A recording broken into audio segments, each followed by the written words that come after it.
ગુજરાત પત્રકાર એકતા પરિષદ એ ગુજરાતભરમાં ગ્રામ્ય વિસ્તારના પત્રકારોનું એક મજબૂત સંગઠન છે.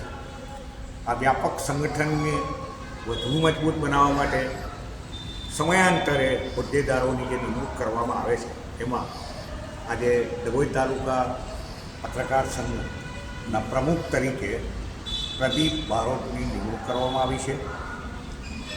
વર્ષોથી તે પત્રકાર તરીકે સેવાઓ આપે છે અને બીજા હોદ્દેદારો પણ એમની સાથે છે. મારી એક શુભેચ્છા છે કે પત્રકારો તરીકે આપણે સમાજને દિશા બતાવીએ, રાજકારણને દિશા બતાવીએ, તંત્રને દિશા બતાવીએ, એ દિશામાં કામ કરીને પ્રજાના પ્રશ્નોનું નિરાકરણ લાવવા માટે મજબૂતીથી અવાજ રજૂ કરીએ. એ જ મારી ટીપ છે, એ જ મારી આપ લોકોને માર્ગદર્શન છે અને આપનું સંગઠન વધુ મજબૂત બને એ મારી શુભેચ્છા છે.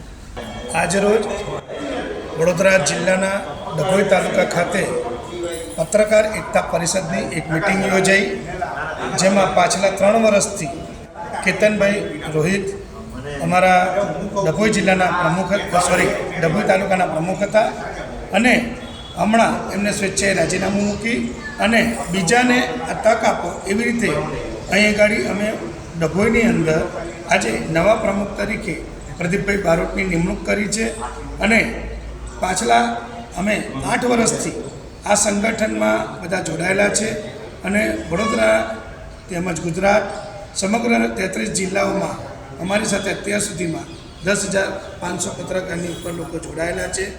તો અવારનવાર અમારા પત્રકારોને પણ આ સંદેશ આપીએ છીએ કે આ એક સંગઠનમાં જોડાવ અને તાકાત બનાવો, મજબૂત બનો. ધન્યવાદ.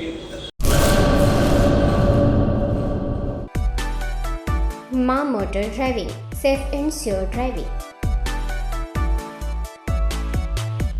ડ્રાઇવિંગ એ શોખ સાથે આપની મોટી જવાબદારી પણ છે. અમારા ઇન્સ્ટ્રક્ટર દ્વારા સચોટ અને સરળ માર્ગદર્શન. આપની રોજની તાલીમની માહિતી મેળવીને શું અધુરાશ છે એના ઉપર પૂરું ફોકસ કરાય છે.